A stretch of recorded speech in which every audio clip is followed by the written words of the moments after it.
지난 시간에 읽은 본문에 이어지는 내용입니다. 리브가가 이상한 낌새를 느끼게 됩니다. 일부러 들었는지 아니면 우연히 들었는지 모르겠으나 이삭이 에서를 불러 장자권을 주려고 사냥을 하고 온 별미를 먹게 하라. 그러면 내가 축복하겠다. 이 말을 리브가가 고스란히 듣게 되는 것이죠. 그 말을 들은 리브가가 에서가 사냥을 나간 즉시 야곱을 부릅니다. 그래서 그에게 이 말을 그대로 전달하게 되죠. 자, 그런데 이삭이 에서에게 하였던 말을 전달할 때 이 리브가가 한 말과 또 이삭이 했던 그 말을 비교해 보면 다른 부분이 있습니다. 자, 한번 볼까요? 먼저 이삭이 한 말은 3절과 4절이죠. 그런즉 내 기구 곧 화살통과 활을 가지고 들에 가서 나를 위하여 사냥하여 내가 즐기는 별미를 만들어 내게로 가져와서 먹게 하여 내가 죽기 전에 내 마음껏 내가 축복하게 하라 그랬어요. 근데 리브가가요, 이삭이 한 그 말을 그대로 전달을 하는 것이 이제 7절 말씀입니다. 본문 7절을 한번 볼게요. 나를 위하여 사냥하여 가져다가 별미를 만들어 내가 먹게 하여 죽기 전에 누구 앞에서 축복하게 하라 그래요? 여호와 앞에서 너에게 축복하게 하라 하셨으니, 이렇게 말하고 있어요. 뭐가 다르죠? 여호와 앞에서 축복하게 하라. 그러니까 축복의 본질을 지금 이삭과 리브가를 대조시키고 있습니다.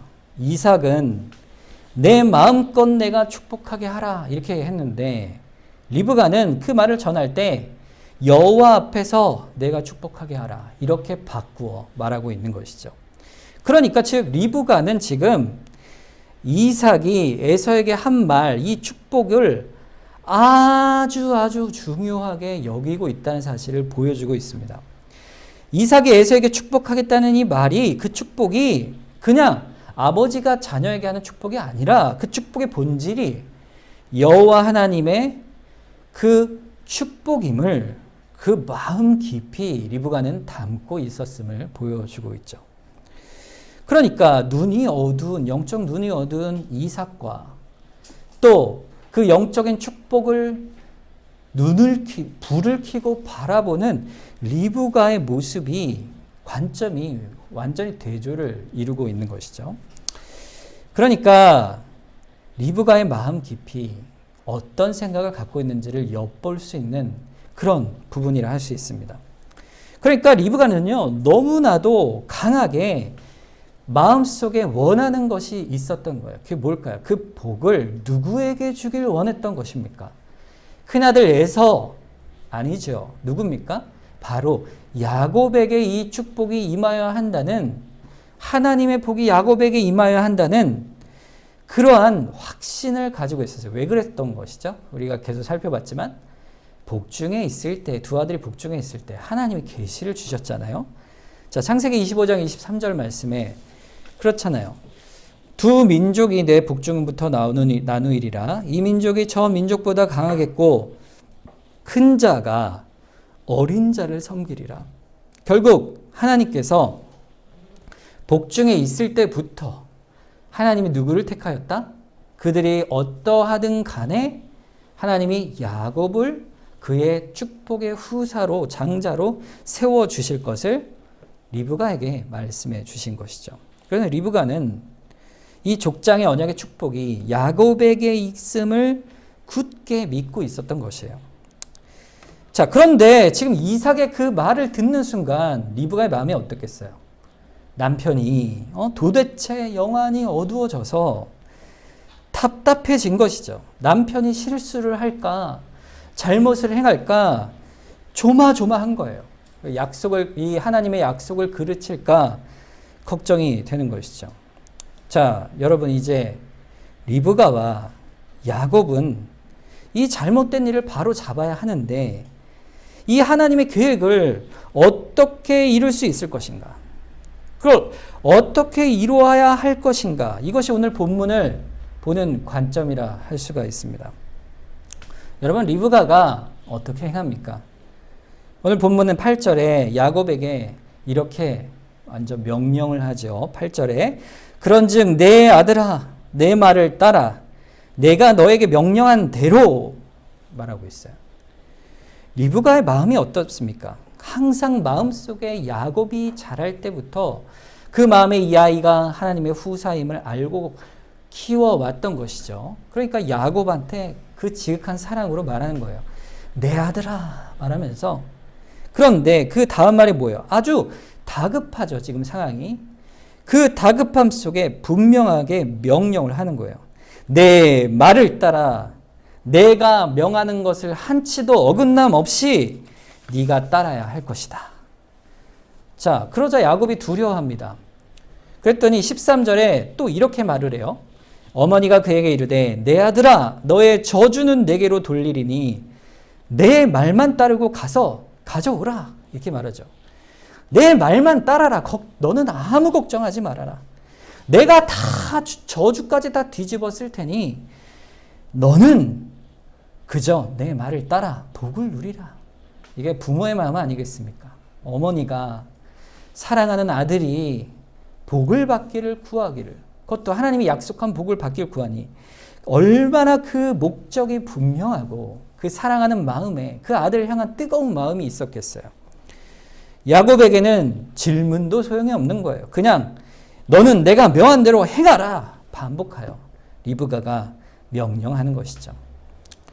여러분이 리브가의 입장이었다면 어떻게 행하셨겠습니까?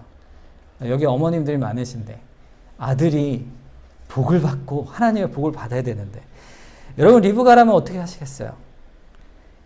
여러분 리브가가 잘했습니까? 잘못했습니까? 어떻게 생각하세요? 그의 선택과 판단, 그의 행동에 대해서 우리는 잘 영적으로 판단을 해야 합니다. 자, 먼저는 잘한 것이 있어요. 뭘까요? 리브가는 하나님의 뜻을요, 잘 마음에 새겼던 여인이에요. 태중에 있을 때 하나님이 주신 계시를 따라서 에서가 아닌 야곱이 분명 하나님의 언약의 상속자임을 알고 있었기 때문에 그 영적인 눈이 흐려지고 실수를 행하고자 하는 이삭을 막아주기 위하여 그는 애를 쓴 것이죠. 애를 쓴 거예요. 자, 그런 면에서는요, 너무 긍정적이고 잘한 일이라 할 수 있는 거예요. 왜냐하면 그 목적이, 방향이 하나님의 뜻과 같은 것이잖아요. 하나님의 뜻이 이루어져야 한다는 사실을 분명하게 알고 있다는 것이에요. 우리도 하나님의 뜻이 이루어지기를 구하는 하나님의 백성이죠. 자, 그런데 문제는 뭡니까? 그 목적은 분명하고 바른 길인데 그가 선택한 과정, 즉 방법이 옳은 것이에요? 그른 것이에요? 그른 것이잖아요. 왜냐하면 그게 뭡니까? 속이는 거잖아요. 속이는 것이죠. 거짓을 행하는 그 일, 여러분 리브가가 그것이 최선의 길이었을까? 여러분 리브가가 도대체 왜 그랬을까요? 뭐 여러 가지 상상을 해볼 수가 있습니다만 그 이전에 이삭이 얼마나 에서를 좋아했는지 또 그 아들에게 상속을 하고 싶어 했는지 리브가가 알았을까요? 몰랐을까요? 알고 있었겠죠. 행여나 이런 일이 있을까 예상하지 못했을까요? 아마도 리브가는 예상을 하고 있었을 것입니다. 여러분 사실 부부가 결혼을 하고 좀 세월을 살다 보면 이 부부가를 서로 더 이렇게 서로 겪어보면 다 아시잖아요. 그렇지 않습니까? 여러분 이렇게 신랑 보면은 척하면 착 알지 않으세요? 뭔가 이렇게 눈치가 딱 보면 좀 이상한데? 그럼 뭔가 있는 거예요. 그죠? 남편들은 잘 모릅니다. 남편들은 오히려 이렇게 아내가 이거 무슨 일이 있는지 잘 눈치를 못 채요. 무디지만 여러분 아내는 어때요? 남편이 눈치를 딱 보면 탁 아는 것이죠. 모르겠어요? 그러니까 리브가가 이삭을 알고 있었겠어요? 모르고 있었어요? 잘 알고 있었던 것이죠. 그러니까 리브가가 남편의 영안이 점점 어두워진 것도 분명히 알고 있었고 또 이 남편에게 그 부부간의 대화를 통하여 같이 믿음 안에서 예전에 에서의 그 결혼을 보면서 혼인을 보면서 같이 근심하고 기도하였던 그 남편과 계속 에서를 위해서 기도함과 동시에 야곱에게 대한 상속에 대한 이야기, 믿음에 대한 계시에 대한 얘기를 계속 나누고 격려하며 대화하고 믿음으로 같이 갔다면 너무 좋았겠지만 오늘 본문을 보니까요 그렇지 않았던 것 같아요. 영안이 어두운 이삭을 보며 리브가는 남편과 그만큼 거리가 있었던 것 같습니다. 왜냐하면 리브가가요 오늘 본문에 보면요 지체 없이 행동해요. 그냥 주저함이 없어요. 그게 무슨 말입니까? 마치 준비된 자처럼 대비하고 있다가 행동으로 옮기는 것이에요. 이 일이 있을 줄 알고 이미 그러니까 이삭이 영안이 어두워 말해도 소용없다고 생각했는지 모르겠어요. 그러니까 결론은 뭡니까? 내가 반드시 이 일을 해결해야만 한다. 생각한 듯 행동을 하고 있는 것이죠. 그렇다고 해도 리브가가 이게 유일한 방편이었을까? 기도를 하고 그랬다면 어땠을까? 또 속이는 것이 유일한 방법이었을까? 더 나아가서 하나님의 섭리를 그가 믿고 의지한다면 이렇게 행동할 수 있었을까? 여러 가지 의문이 드는 것이에요. 그런데 리브가는 마치 생각을 많이 하고 예상하여 준비했던 것처럼 야곱을 불러서 계획을 착착 진행해 나갑니다. 철저히 그 이삭을 향해 거짓말로 그 일을 이루어내는 것이죠. 그 일하는 방식이 하나님 보시기에 악한 것입니다. 하나님의 선한 뜻에 어긋나도 한참 어긋난 거예요. 목적은 분명히 하나님 뜻인데 그 방식은 어떻습니까? 하나님의 뜻에 어긋난 것이죠. 도대체 어떻게 그 일들을 거짓말들 이루어갔습니까? 거짓말의 내용이 뭐야? 첫째는 사냥한 고기를 먹겠다 했으니 사냥할 틈이 없으니까 어떻게 해요? 빨리 먼저 해야 되니까 염소고기로 속이게 되죠. 이 염소고기가 아마 사냥한 짐승과 맛이 비슷했던 것 같아요. 그러니까 막 양념을 많이 해서 이렇게 해서 마치 사냥한 고기처럼 꾸몄겠죠. 두 번째는 뭡니까? 어머니 리브가의 계획을 듣고 야곱이 걱정을 하는 거예요.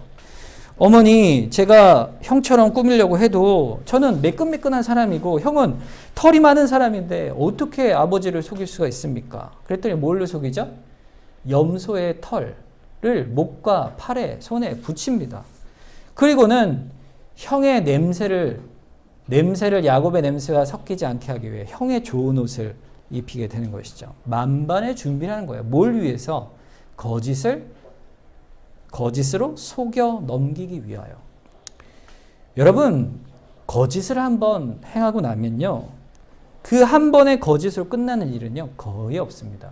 여러분, 거짓이요 결국에는 드러날 것 같지 않지만 그게 드러날 때쯤 되면 그 거짓을 또 덮어버리기 위해서 더 큰 거짓말을 하는 것이 거짓의 속성이에요.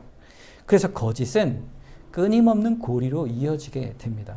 그런데 놀라운 것은 이 거짓이 점점 무거운 죄로 바뀌어 간다는 것이에요. 그리고 나중에는 양심조차도 무뎌지게 됩니다. 이런 상황이 사실 본문에 이어지고 있어요. 18절, 19절에 보면 야곱이 이 거짓을 어떻게 행하는지 한번 보세요. 야곱이 아버지에게 나아가서 내 아버지여 하고 부르니 이르되 내가 여기 있노라. 내 아들아, 네가 누구냐? 자, 에서가 묻고 있어요. 네가 누구냐? 야곱이 아버지에게 대답하되 누구라고 대답합니까? 나는 아버지의 맏아들 에서로소이다. 아버지께서 내게 명하신 대로 내가 하였사오니 원하건대 일어나 앉아 내가 사냥한 고기를 잡수시고. 여기 안에 거짓말이 몇 번이나 들어갑니까? 네가 누구냐 하니까 에서입니다 했죠. 그걸 또 속이기에 아버지가 명한 대로 내가 했습니다 하고 또 내가 사냥을 한 고기입니다. 이렇게 여러 번 반복하여 거짓을 행하지 않습니까? 자, 그런데 이삭이요, 그렇게 꾸며서 갔으면 속아주면 좋겠는데요, 계속 물어보는 거예요. 내 아들아, 네가 도대체 누구냐? 결국에는요, 야곱에게 자기 입술로 거짓을 확실하게 대답해야 하는 그러한 상황으로 몰아가고 있는 거예요. 적당히 속아주면 좋은데 자꾸 양심이 찔리니 얼마나 야곱도 두근두근하며 심장이 튀어나올 것 같은 조바심이 있겠습니까? 그런데 이삭도 약간 이상한 거죠. 낌새가 느껴지는 거죠. 그러니 묻는 거예요. 네가 누구냐? 사실 굉장히 정확하고 신뢰할 만하고 정직한 답을 야곱에게 지금 이삭이 요구하고 있는 것이에요. 얼마나 그 마음에 영적 갈등이 있었을까요? 그런데 그 가운데 아버지 맏아들 에서로소이다. 여러분 거짓말 다 해보셨잖아요. 그죠? 안 해보신 분 혹시 계십니까? 거짓말 다 해보셨잖아요. 거짓말 할 때 점점 그 마음이 어때요? 두근두근 하잖아요. 두근두근. 심장이 얼마나 쿵쿵거리는지. 그런데 거기서 끝나지 않습니다. 점점 의도적이고 점점 더 확실하고 명확한 거짓의 죄로 야곱이 빠져듭니다. 이삭이 그래 내가 마음껏 축복하마 하고 그러면 좋은데 얄궂게도 성경에 보면 그렇게 끝나지가 않아요. 20절에 보면 이삭이 물어요. 이삭이 그 아들에게 이르되 내 아들아 네가 어떻게 이같이 속히 잡았느냐.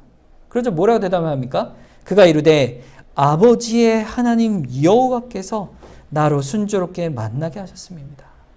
무슨 말이에요? 결국엔 아버지의 그 속지 않음을 넘기기 위해서 누구의 이름까지 지금 얘기하고 있는 거예요. 심히 두려우니까. 나의 하나님이라고 안 해요. 누구의 하나님이라고 그래요? 아버지 하나님이라고 해요. 그게 뭐예요? 무서운 거죠. 결국 하나님의 이름마저도 망령되게 일컫는 자신의 거짓을 감추기 위하여 하나님마저 그 이름에 올리는, 그 입에 올리는 망령된 죄를 범하게 되는 거예요. 그 죄가 얼마나 가장 무서운 죄를 범하고 있는 것입니까? 여러분, 아버지, 육신의 아버지는요, 사실 성경적으로 볼 때 우리 가정의 질서 안에서 자녀들을 영적 질서 위에서 그 하나님의 권위를 대신하는, 대리하는 존재가 바로 가정의 아버지입니다. 그러니까 가정의 머리인 아버지는요, 영적 질서상 하나님 아버지의 권위를 대변하는 사람이에요. 아버지로서 자녀를 또 배우자를 그렇게 영적으로 인도해야 될 의무도 있지만 동시에 자녀들은 어떻습니까? 아버지의 위치를 잘 볼 때 그분을 하나님 아버지라 부르는 것처럼 육신의 아버지도 동일하게 하나님이 주신 아버지임을 알고 그 가정의 질서에서 아버지를 섬기고 자녀의 책임을 다하는 것이 의무죠. 그런데 그 언약을 이어받은 아버지를 향하여 야곱이 거짓을 말하기 시작하고 급기야 아버지의 하나님께서 순적히 만나게 했다고 하니까 너무나 큰 망령된 죄를 범하고 있는 거예요. 이중적인 죄를 범하고 있는 거예요. 야곱은 사실 처음부터 이런 마음이 두려운 마음을 가지고 있었어요. 형이 그렇게 내가 걸리면 저주를 받지 않을까 이게 두려워하는데 그때 누가 옆에서 담대하라 누가 합니까? 엄마 리브가죠. 여러분 거짓말하고 죄를 지을 때요 담대함을 얻는 좋은 방법은 뭘까요? 공범이 있을 때요. 공범이 있을 때. 여러분 죄를 함께 모의하여 나갈 때는요 더욱 큰 죄의 원동력이 됩니다. 주변에서 나를 막아주는 사람이 있다면 함께 기도하고 돕는 사람이 있다면 좋겠지만 죄를 부추기는 사람이 있다면 어떻겠어요? 더 용기가 나서 더 큰 죄를 범할 수 있겠죠. 지금 야곱이 그런 상황에 있는 것이에요. 이쯤 됐을 때 이삭이 넘어가서 축복하면 또 얼마나 좋아요. 그런데 이삭이 또 야곱의 양심을 쿡 찔러버립니다. 21절에 보세요. 이삭이 야곱에게 이르되 내 아들아 가까이 오라. 네가 과연 내 아들 에서인지 내가 너를 만져보려 하노라. 일로 와라. 가까이 와라. 내가 만져보게. 눈이 안 보이니까 만져보면서 확인하려는 것이죠. 야곱이 얼마나 두렵고 떨렸겠어요. 자, 그러면서 아버지께로 한 걸음 한 걸음 가는 거죠. 이제 발각될 수 있는 기회가 없고 발각될 만한 위기가 온 곳이에요. 여러분 가면서 야곱이 기도했을까요? 어떻게 생각하세요? 기도했을지 모르죠. 걸리지 않게 해주세요. 그리고 기도했을지 모르겠어요. 자, 지금 야곱의 행보가 어떻습니까? 야곱의 행보를 보세요. 또 리브가의 계획함을 보세요.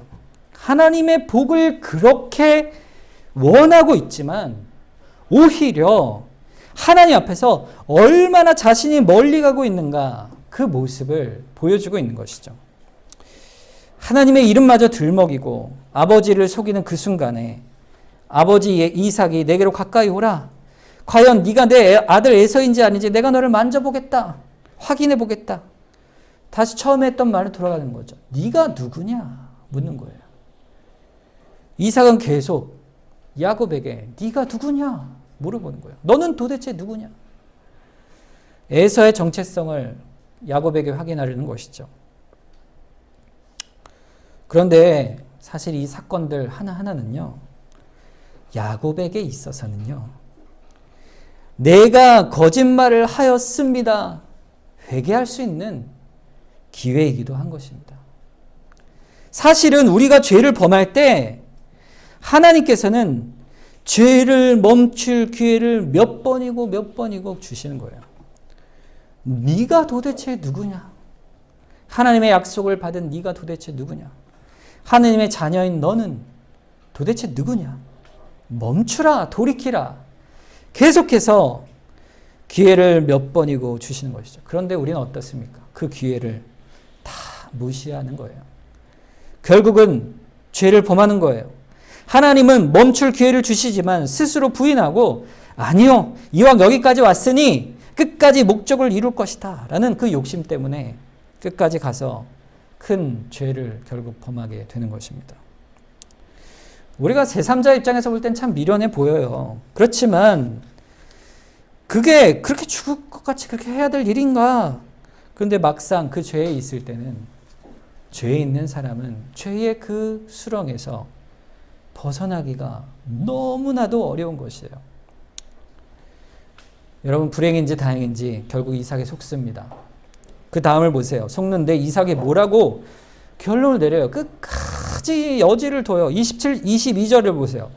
야곱이 그 아버지 이삭에게 가까이 가니 이삭이 만지며 이르되 음성은 야곱의 음성이나 손은 누구의 손이라고요? 에서의 손이다. 그래서 분별하지 못하고 축복을 하게 됩니다. 그러니까 뭐예요? 끝까지 이삭이 여지를 남기는 거예요. 여러분 완전한 범죄가 있을까요? 여러분 이 세상에 완전 범죄가 있습니까? 매스컴 보면은 범인이 막 수십 년이 지나도 확인이 안 된 그런 미제 사건들 있잖아요. 그죠? 완전 범죄. 아버지도 속이고 모든 사람을 그들의 눈을 속일 수 있을지 모르지만 결국에는 누가 알고 계십니까? 하나님이 다 알고 계시잖아요. 하나님 앞에 결국 오늘 본문은 네가 누구를 다 속인다 할지라도 완전 범죄는 없다는 거예요. 범죄는, 죄는 결국 하나님 앞에 그 누구도 밝히 드러나는 것이에요. 그 누구도 하나님의 눈을 속일 수가 없습니다. 네가 완전한 범죄를 이룰 수 있느냐? 그럴 수 없느니라. 지금이라도 돌이키라. 돌이키라. 끝까지 축복의 바로 직전까지 하나님은 야곱을 향해 회개로 돌이킬 것을 촉구하고 계신 거예요. 여러분 사실은요. 오늘 본문을 보면서 우리가 무엇을 깨달아야 할까요? 사실 이삭을 속이는 것은요. 성경을 계속 보면 거기서 끝나는 것처럼 보여요. 그래서 결국 축복을 받는 것으로 끝나죠. 그럼에도 불구하고 성경은 계속해서 야곱의 모습을 보여주고 있는 거예요. 또 한편 이삭의 영적 눈의 어둠을 계속해서 비춰주고 있는 거예요. 계속해서 의심하면서도 반드시 에서에게 주어야 한다는 이삭의 고집된 욕심의 의지를 보여주고 한편으론 야곱은 어떻게든 무슨 수를 써서라든 내가 축복을 받아야겠다는 그 야곱의 강한 의지를 보여주고 있는 것이죠.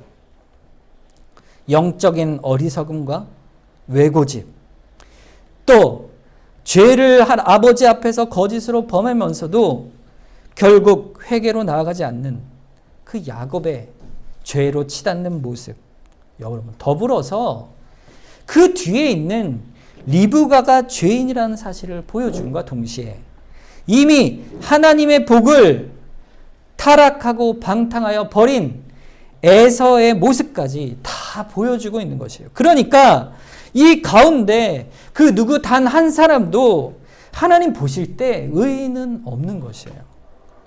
로마서 3장 10절에 보면 기록된 바 의인은 없나니 하나도 없느니라 그랬어요. 하나도 없다.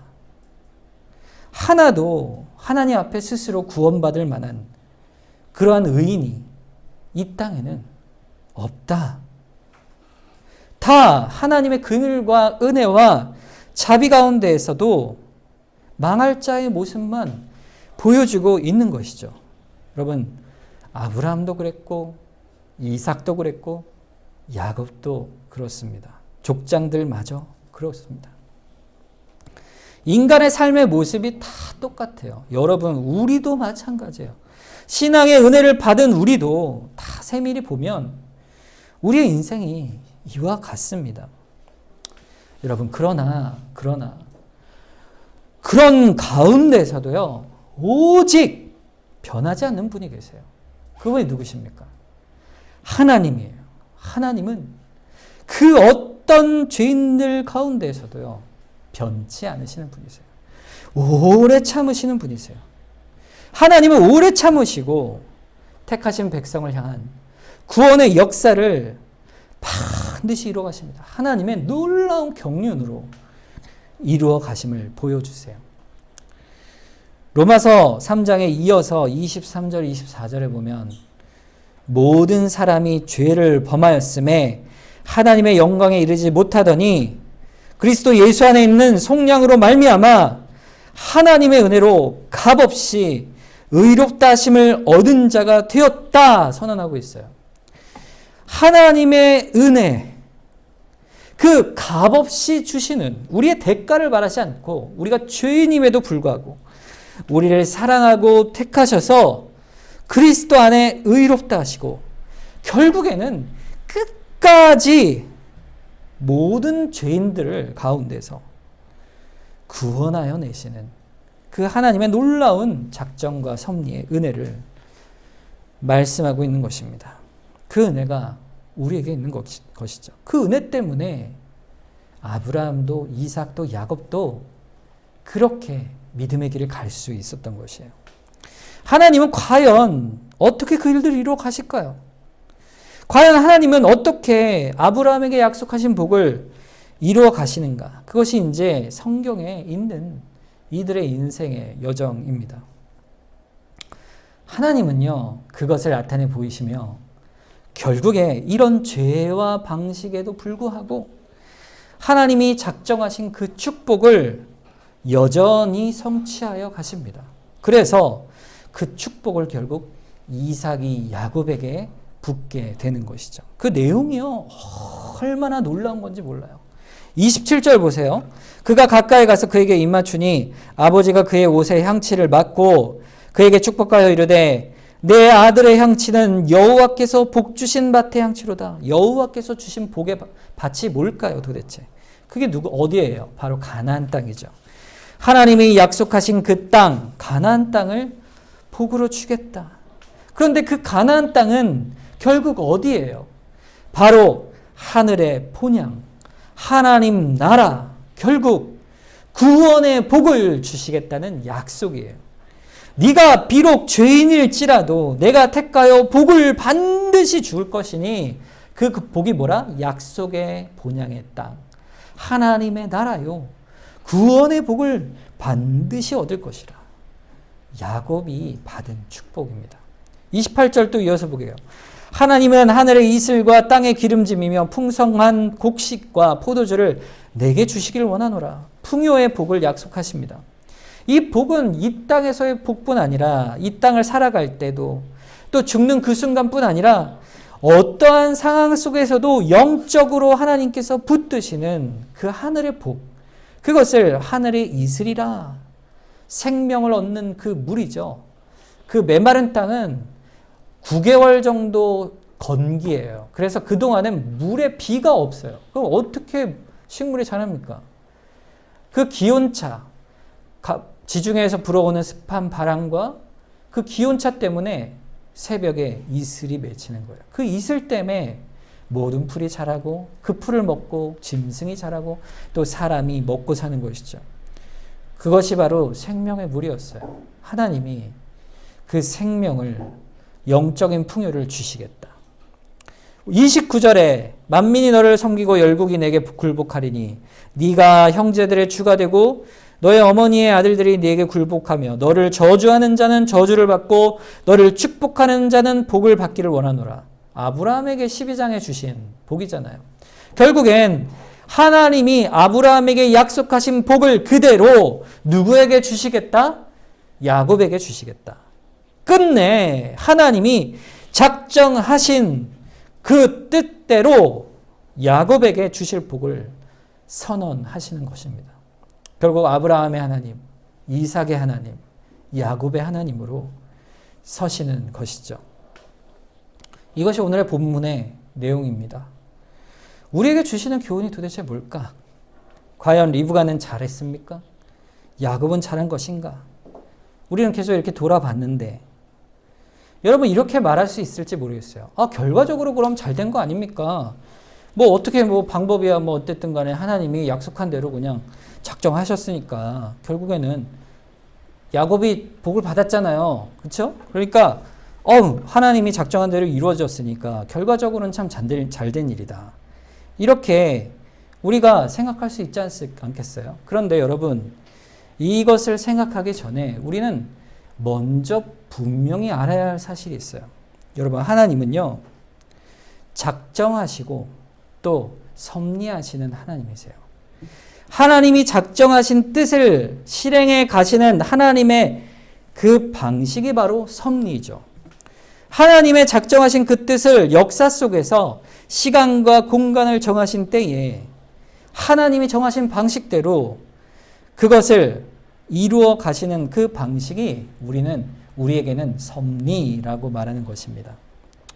이 하나님의 섭리를 우리가 어떻게 믿고 바라고 나아가는 것인가? 그것이 사실 오늘 본문에서 우리가 파야 할 너무 중요한 문제예요. 여러분 리브가가요. 하나님의 작정을 알고 있었어요? 모르고 있었어요? 알고 있었잖아요. 분명히 알고 그것을 믿었어요. 그런데 반면에 리브가에게 하나님의 그 작정이 어떻게 반드시 실행될 것인가에 대한 섭리에 대한 믿음은 리브가에겐 없었던 것입니다. 여러분 하나님의 섭리를 믿는다는 것이 도대체 무엇일까요? 저는 하나님의 섭리를 믿습니다. 주께서 작정하신 그 뜻과 목적대로 반드시 이룰 것을 믿습니다. 그 정하신 방식을 하나님이 기뻐하시는 그 정하신 방식을 따라 하나님께서 섭리의 하나님이심을 믿습니다. 그것이 바로 하나님의 섭리를 믿는 것이에요. 여러분 하나님의 섭리를 믿으십니까? 믿으시죠? 하나님은 하나님의 선한 방식을 따라 정하신 목적을 작정을 반드시 이루신 하나님이세요. 그것을 믿는 거예요. 결국에 하나님의 섭리를 믿는다는 것은요. 결국 무엇을 믿는다는 거냐면 세 가지를 믿는 거예요. 하나님에 대해서. 첫째는 하나님이 자신이 목적하신 바를 반드시 이루시는 능력이 있는 분이심을 믿는 거예요. 능력의 하나님이심을 믿는 거예요. 두 번째는요. 하나님이 그 자신이 목적한 바를 이루실 만한 무한한 지혜가 있으신 분임을 믿는 거예요. 지혜가 있어요. 우리의 지혜를 뛰어넘는 놀라운 하나님의 지혜가 있음을 믿는 거예요. 내가 알 수 없어도. 셋째로 우리와 하나님의 관계 속에서 나를 향한 하나님의 지극한 사랑과 선하심을 믿는 거예요. 그래서 좋은 방식대로 항상 하나님이 보실 때 가장 우리에게 주시기 기뻐하시는 그 선한 방식으로 이루실 것을 믿는 거예요. 그러니까 신자는 우리 인생 속의 모든 일들, 우리에게 있는 어떤 인생의 모습 속에서도 지극히 하나님이 선하신 분이요. 반드시 이루실 만한 능력이 있는 분이요. 또 모든 일을 그의 가장 지혜로운 방식대로 선하게 인도하시는 그 사실을 믿을 때 우리는 인생 가운데 하나님의 섭리를 믿는다 말하는 것입니다. 그래야만 우리는요, 그래야만 범사에 감사할 수가 있는 거예요. 그렇죠? 하나님을 섭리를 믿어야만 감사가 있는 거예요. 두려움이 있을 때 섭리를 믿는 자는 두려움 가운데 담대함을 얻습니다. 왜냐? 하나님의 섭리를 믿으니까. 그러니까 오직 하나님만을 의지하게 되는 거예요. 그래서 결국 엎드려 기도할 수밖에 없는 거예요. 섭리 하나님을 믿는다는 거는요, 기도하고 그렇게 깊이 연관이 있어요. 여러분, 기도하는 이유가 뭡니까? 내 소원을 빌려고 기도하는 게 아니에요. 하나님의 뜻을 이루어 주시옵소서. 하나님의 작정과 선하심을 믿습니다. 그 가운데 섭리 하나님이심을 믿습니다. 하나님을 믿는 것이죠. 그러니까 결국에 리브가가 또 야곱이 결과적으로 축복을 받았다 하여도 결과만으로 하나님의 뜻이 이루어졌다 말할 수가 없다는 거예요. 리브가의 속임수가 없었다면 야곱이 축복을 받지 못했을까요? 하나님은 그 꾀를 짜내어만 하나님이 그 일을 이루실 수 있는 하나님이 아니세요. 하나님은 그 결과만 봐서 하나님이 결국에 잘 이루어 주셨구나 이렇게 만족하는 신자의 모습을 원하지 않았습니다. 이거는 사실 세상의 방식이에요. 결과만 봐서 이건 세상의 방법으로 수단과 방법을 가리지 않고 목적을 이루는 하나님의 섭리와는 전혀 상관없는 믿음이 없는 섭리의 하나님을 믿지 않는 그러한 모습이었던 것입니다. 그러나 하나님은 그럼에도 불구하고 끝까지 우리의 죄와 허물, 고집과 아집, 결국 끝까지 큰 죄를 범하는 그 가운데서도 하나님의 지혜로 그 놀라운 능력으로 모든 일들을 하나님의 선하신 뜻으로 바꾸어 가시는 하나님이십니다. 하나님은 너무 그래서 놀라우신 분이에요. 하나님은 그런 하나님을 우리가 믿는 하나님은 그런 하나님이세요. 우리가 하나님의 백성이요 자녀지요. 하나님께서 우리를 지극히 사랑하세요. 그리고 하나님은요 오래 참으시는 하나님이세요. 그래서 끝까지 우리를 향한 자신의 뜻을 이루어 가십니다. 여러분 만약에 생각을 해보세요. 이삭이 설령 에서를 축복했다고 해봅시다. 하나님께 야곱과 리브가가 기도하며 구하였는데 이삭이 에서를 축복했어요. 자, 그렇다고 해서 하나님의 야곱을 향한 작정과 그의 선택이 취소될 수가 있을까요? 인간은 누구나 판단의 오류가 있고 잘못이 있는 존재입니다. 죄인이기 때문에 그렇죠. 에서가 축복을 받고 야곱을 받지 못한다 할지라도 결국 하나님께서는 아브라함과 이삭과 에서의 하나님으로 계시지 않고 아브라함과 이삭과 야곱의 하나님으로 선하신 방식으로 바꾸어 가시는 분이실 거예요. 야곱의 하나님으로 작정되신 것이죠. 그래서 우리는 하나님을 바라보는 거예요. 시편 46편 10절에 10절과 11절에 이르시기를 너희는 가만히 있어 내가 하나님됨을 알지어다. 내가 문나라 중에 높임을 받으리라. 내가 세계 중에서 높임을 받으리라 하시도다. 만군의 여호와께서 우리와 함께 하시니 야곱의 하나님은 우리의 피난처시로다. 아멘. 하나님 앞에 우리는 가만히 있으란 말이요. 아무것도 하지 말고 그냥 이렇게 있으란 얘기가 아니고 하나님의 주권의 섭리 앞에 그 뜻을 바라보라, 의지하라 이 말이에요. 하나님의 뜻을 바라보고 의지하며 그분이 우리와 함께 하시는 만군의 여호와라는 건요. 권능과 능력의 하나님이라는 뜻이에요. 능력의 하나님이심을 믿으라. 야곱의 하나님이시잖아요. 야곱의 하나님. 그분이 누구라? 우리의 피난처심을 믿으라 선언하고 있어요. 그분을 의지하라. 그러니까요, 리브가 원래 어떻게 해야 됐겠습니까? 섭리 하나님을 믿는 리브가였다면요, 먼저 하나님 앞에 엎드려야죠. 그분을 의지하고 주 앞에 기도하며 금식하며 하나님 이를 어찌합니까? 저 영감이 영안이 어두워져 가지고 망령된 일을 해서 하나님의 거룩한 뜻을 약속을 잃어버리고 저버리려고 하니 주여 이를 어찌합니까? 막아주소서. 하나님의 영광과 선한 일을 이루어 주소서. 야곱도 마찬가지예요. 하나님 엎드립니다. 저를 복 중에 택하여 주셔서 아버지로 그 복을 이어받게 저를 택하여 주셨사온데 하나님 선한 길을 보여주시옵소서.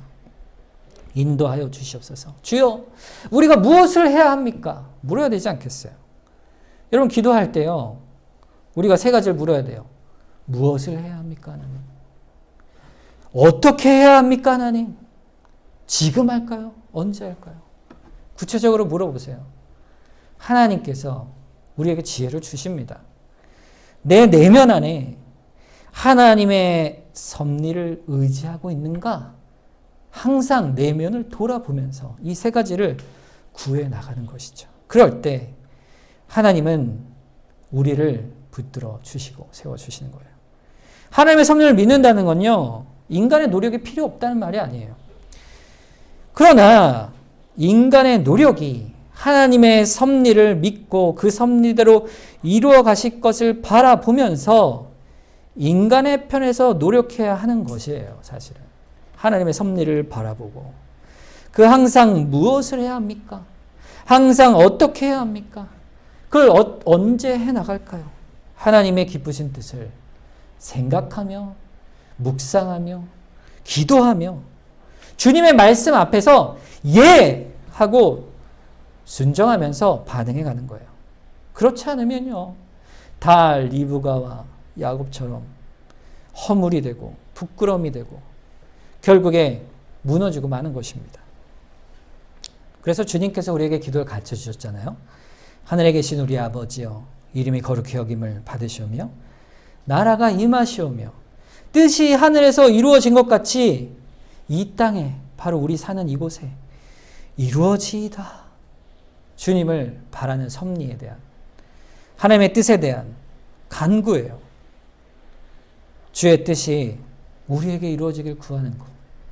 그것이 바로 섭리의 하나님을 믿는 신자의 기도입니다. 오늘 우리는 이 허물을 보는 것이죠. 하나님이 우리에게 섭리를 어떻게 이루어 가실까? 우리는 항상 궁금해해야 해요. 하나님이 우리를 어떻게 이루어 가실까요? 우리 구원 얻죠, 당연히. 그렇죠? 그런데 하나님이 우리를 섭리 가운데 이끌어 가심을 항상 민감하게 바라보며 우리의 허물을 돌이키고 어떻게 합니까 주님? 주님 언제 할까요? 무엇을 할까요? 항상 자신의 믿음을 돌아보며 주님을 바라보는 신실한 하나님을 바라보는 그런 믿음이 있는 것이죠. 그러면서 주님을 항상 찬송하게 되는 것입니다. 그 하나님의 작정을 선한 지혜와 능력으로 지극한 사랑으로 반드시 섭리 가운데 이루시는 그 은혜를, 또 구원을 믿고 우리의 일평생을 살아가는 것이에요. 그것이 바로 신자의 삶인 것이에요. 야곱이 그런 믿음으로 바뀌어 갑니다. 아버지 이삭이 그랬듯, 할아버지 아브라함이 그랬듯 하나님께서는 끝까지 놓지 않으시고 그 뜻을 이루어 가시죠. 우리 또한 하나님이 그런 섭리로 인도하여 주심을 바라보는 것이에요. 오늘 말씀을 기억하면서 우리 이 시간 합심해서 기도하기 원합니다. 하나님, 우리에게 하나님을 바라보고 하나님의 섭리를 인정하며 또 하나님 앞에 의지하며 나아가는 믿음을 주시옵소서. 흔들리는 야곱처럼 리브가처럼 살아가지만 우리에게 다시금 끝까지 인내하여 붙드신 하나님을 바라보니 우리를 끝까지 인도하여 주시옵소서. 하나님의 신실하심을 우리가 바라보면서 이 시간 합심해서 기도하겠습니다.